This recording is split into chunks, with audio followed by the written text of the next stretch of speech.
This is Mr. K coming at you. Yeehaw! We're going to be finishing up the second half of the Impressionism lecture, and so we're going to be going over Monet, Renoir, Cassatt, and Degas. Alright, real quick review of some of the characteristics of Impressionism. We have those visible brushstrokes, the short and Baroque brushstrokes, that visual blending of unmixed colors, the emphasis on light, which of course requires the artist to paint en plein air, which is a fancy way of saying in plain air, which just means outside. The ordinary, regular, old, boring subject matter, and the attempt to capture that fleeting moment. This is Monet. This is Monet in his water lily garden, which he claimed was his greatest accomplishment of all in his entire life. However, I would argue his greatest accomplishment was this amazing beard. Okay, Claude Monet, pronounced Claude Monet, lived from 1840 to 1926, and he is one of the main founders of Impressionism, absolutely one of the leaders. He really pushed the movement. Not only was he a big painter, he's super prolific, produced a grajillion different paintings, but also he just really got out and talked and spoke well about Impressionism, helped to give it the good name that it earned. While working in Paris, he met a whole bunch of the other important Impressionists, including Manet, Renoir, a whole bunch of others who he hung out with all the time, and they would get together and have painting dates. And Monet's favorite subject matters were water lilies, which he did a Brazilian of.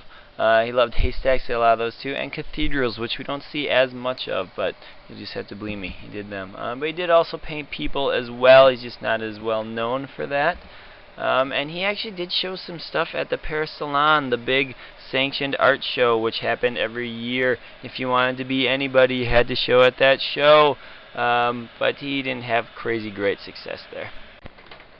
Here we have Impression Sunrise, totally shocking and jarring when seen in the Salon compared to all the neoclassicism and romanticism stuff that was going on at that time. What an excellent example of the play of light here in Wheat Sacks, End of Summer. Probably a slide ID. Notice that we have the haystacks are all backlit here. This super strong shadow coming forward really does an excellent job at capturing that fleeting moment, right? As we just barely see that sun setting. Again with that strong play of light. Another one, Grain Stack, Sun in the Mist. This is Monet's Water Lily series, one of many different paintings he painted of his water lily garden. These are really meant to be seen as an entire series, not dissected as individual pieces. But again, notice the capturing of the fleeting moment, the way that the light plays over as the water is reflecting, it bounces off of the bridge, etc., etc. Another one, just trying to catch that moment, that fleeting moment, and capture the light. Again. I like turtles. And let's start talking about Renoir. That's not at all what he looked like. Pierre-Auguste Renoir lived from 1841 to 1919. He was a French artist, also one of the main leaders in the Impressionist movement, and he loved all things beautiful. We see a lot of this feminine sensuality in his pieces. He really loved to paint people, and we can really see that in sometimes these big group scenes, or we see a lot of that sensuality in his nude figure paintings, of course, mostly of females. He did also show some at the Salon, but he really did not have much success there. Here we have La Moulin de la Galette, and that will probably be a slide ID for you. 1876. Notice how loose these brush strokes are. Notice the big groups. Again, he's not trying to capture portraits of individuals. He's just trying to kind of capture this scene, get that fleeting moment, try and get the feeling of this amazing, fun event that everybody is enjoying here. Lalage, notice how he's not necessarily trying to capture her portrait, but just trying to get this moment as she's sitting there watching the theater, and as Randy is in the back creeping and watching her. Notice that feminine sensuality here, how he's really trying to capture the beauty of this woman, trying to just get the way the light reflects off of her skin. Notice he doesn't really even hardly pay much attention to the background. We just want that focus to really be on her. Another seated bather. There she is again. Notice doesn't even hardly make an attempt at the background there, but yet really can capture the beauty of this woman. Mary Cassatt. What? A female artist? Yes, there she is. There is a self-portrait. There is a portrait of her by Degas. Oh, they get together, paint. That's Cassatt with a beard. Mary Stevenson Cassatt lived from 1944 to 1926 and actually was an American painter and printmaker. And of course, by American, I mean she did most of her work in France. But she traveled a lot to study and paint, and actually was good friends with Degas and a lot of the other Impressionists as well. Cassatt actually got to exhibit with the other Impressionists. They actually let a woman in to show with all these other ones, and she really was going against that current educational system and doing art. And she not only was she doing art, but she was doing the figure. She had to teach herself how to draw and paint, of course, because they didn't want her in school learning how to draw a figure, because then a female might see a nude male. Shocking, I know. Completely unacceptable. But she really actually painted a ton of women. She was really interested in these private lives of women. So as if it was not lowly enough to paint women, she was painting the intimate bonds between mothers and children, and what could be less important on the hierarchy of painting. Here we have The Boating Party by Cassatt. So notice the loose brush strokes. Notice that it's just kind of an implication of water in the background there. Tea by Mary Cassatt. Notice this one is almost like a realist painting, but still quite a bit looser, more upbeat, kind of a piece here though. Lovely bit of tea then, eh?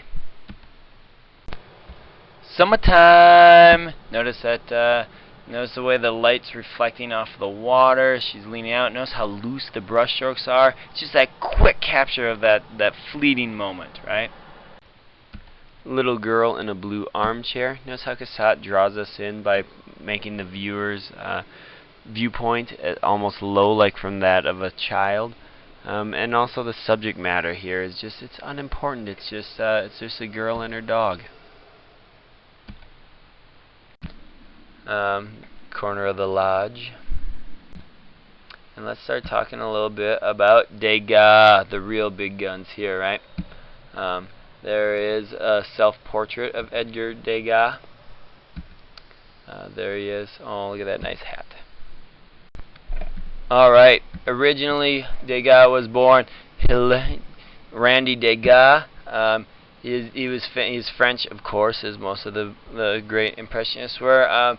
But famous not just for painting, but for sculpture and printmaking and drawing. So today he's considered to be one of the main founders of Impressionism, which is ironic because at the time he hated the term Impressionism. In fact, he'd punch you in the kidney if you called him Impressionist and say, "I'm a realist." Originally, Degas wanted to be a history painter, of course, as anybody who wanted to be a big painter was. But he really had the skills to do that. He's a great draftsman. But later ended up changing his mind, became really interested in dance, and in fact, later, by the end, over half of his works actually showed dancers.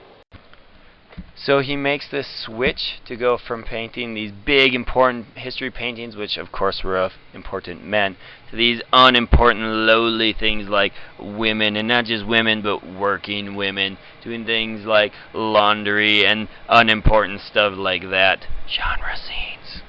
But as the subject matter changes, he starts using these bolder colors, more visible brush strokes, and it starts becoming more and more interesting. It becomes very apparent that Degas loves his subject matters, right? He thinks that very importantly of them, and he tries to show them in a really noble and loving and dignifying way.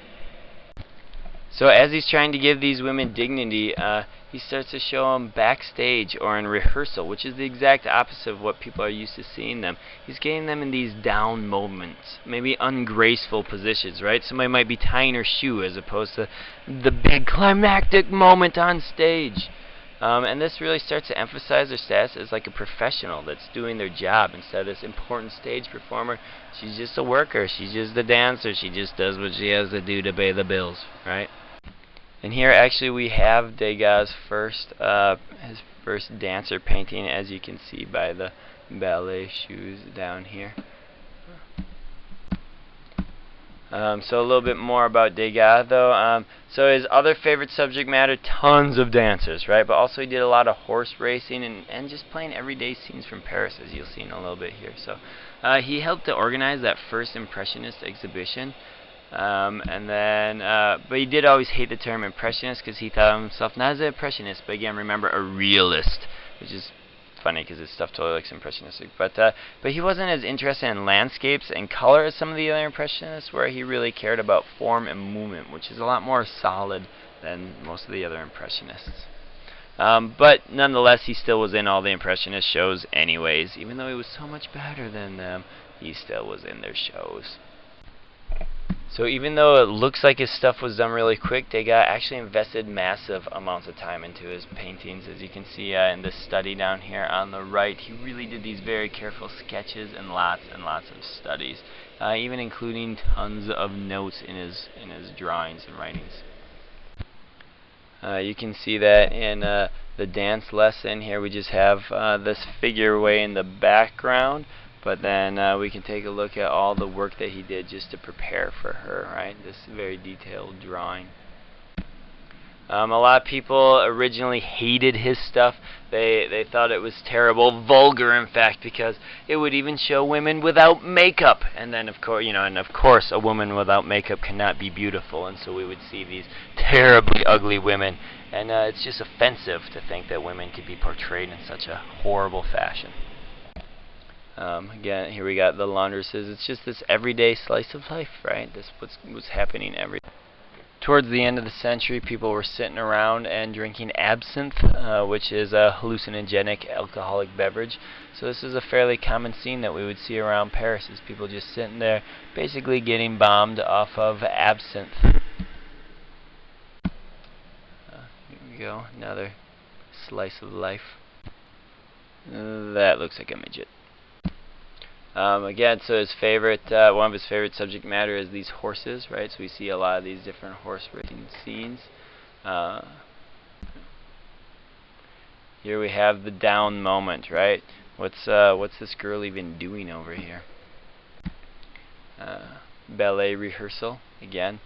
Here's Randy over here just stretching. It's a very unimportant moment. Stretching. Today we're used to seeing these kind of scenes and thinking that these are beautiful, but at the time nobody cared. Nobody wanted to see this. Nobody wanted to see Randy standing here just looking and watching as the kids are learning and practicing. It's a class, for Pete's sake. Nobody cares about a class. Here we have before the ballet. I'm so nervous. Blah. The dance lesson. Again, just sitting there. It's this before, right? This down scene for dancers at the bar. And now we move into some sculpture. Let's take a look at some of this. This will totally be a slide ID. Little 14-year-old dancer. Notice the kind of modeled, textured surface treatment, which basically almost looks like it's an impressionist painting on the surface, right? So again, look in here, the surface of that other piece totally looks just like the surface of this. Look how rough and textured that is. Nobody's used to seeing that. That's terrible. That's ugly. It looks unfinished. But yet today we can appreciate the way that the light reflects off of this. That's what the Impressionists cared about. That's what Degas cared about. Before we go, I wanted to make sure you knew that if you actually had a better art teacher, you would have also learned about Camille Pissarro, Edouard Manet, not to be confused with Monet, Morisot, Sisley, and Paul Cézanne, all Impressionists, although you could argue that Paul Cézanne is a post-Impressionist, which in fact I will argue when I teach you more about him here soon. That's all, yo.